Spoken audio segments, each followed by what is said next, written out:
செய்தியாக பார்த்து வருகிறோம். நேற்று பெய்த கனமழையின் காரணமாக விழுப்புரம் பேருந்து நிலையம் முழுவதும் வெள்ள நீர் சூழ்ந்திருக்கிறது. அதனை மாவட்ட ஆட்சியர் பழனி நேரில் சென்று ஆய்வு செய்து வருகிறார். இது தொடர்பான காட்சிகளை பார்த்து வருகிறோம்.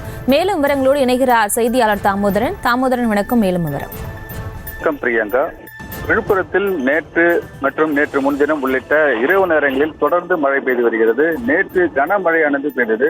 விழுப்புரம் மற்றும் அதனை சுற்றியுள்ள பகுதிகளில் பலத்த மழை பெய்தது. இதன் காரணமாக விழுப்புரத்தின் முக்கிய பகுதிகளான பல்வேறு பகுதிகளில் விழுப்புரம் நகரில் உள்ள பகுதிகள் மற்றும் விழுப்புரம் புதிய மற்றும் பழைய பேருந்து உள்ளிட்ட பகுதிகளில் கனமழை பெய்த காரணத்தினால் விழுப்புரம் புதிய பேருந்தில் மழை நீரானது கடல் நீர் போல் தேங்கி காணப்பட்டது. இதில் வாகனங்கள் பேருந்துகள் உள்ளே சென்று வெளியே வரும்பொழுது பார்த்தீங்கன்னா அலை போல் அடித்தது. மக்கள் பயணிகள் ஏற முடியாத சூழ்நிலை ஏற்பட்டது.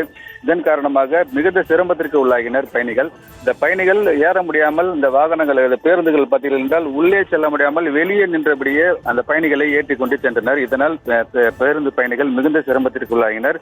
விழுப்புரத்தில் நேற்று மற்றும் 220 மில்லிமீட்டர் மழையானது பதிவாகியுள்ளது. இதன் காரணமாக பல்வேறு பகுதிகளில் நீர்நிலையானது உயர்ந்து காணப்பட்டது. இதேபோன்று பேருந்து நிலையமும் முழுவதுமாக நீர் சூழ்ந்து காணப்பட்டது. பேருந்து நிலையத்தில் பயணிகள் உள்ளே செல்ல முடியாத சூழ்நிலை நிலவி வந்தது. சராசரியாக விழுப்புரம் மாவட்டத்தில் 76 மில்லிமீட்டர் மழையானது பதிவாகியுள்ளது.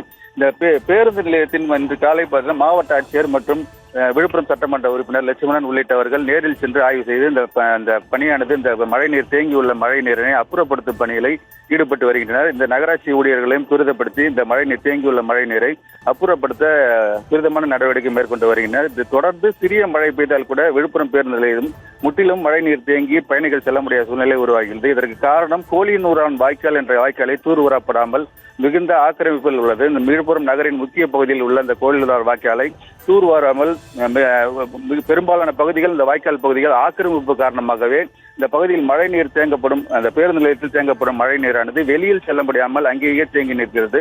ஒரு சிறிய மழைக்குமே அந்த பேருந்து நிலையமானது கடல் போன்ற மழை நீர் தேங்கி பயணிகளுக்கு மிகுந்த சிரமத்திற்கு உள்ளாகினர். இந்த மழை நீர் மட்டுமின்றி இங்கு இருக்கின்ற பேருந்து நிலையத்தில் இருக்கின்ற கழிவு நீரும் ஒன்றாக கலந்து ஒரு மாதிரி துர்நாற்றம் வீசுகிறது. கருமை நிறத்தில் இந்த நீர் காணப்படுகிறது.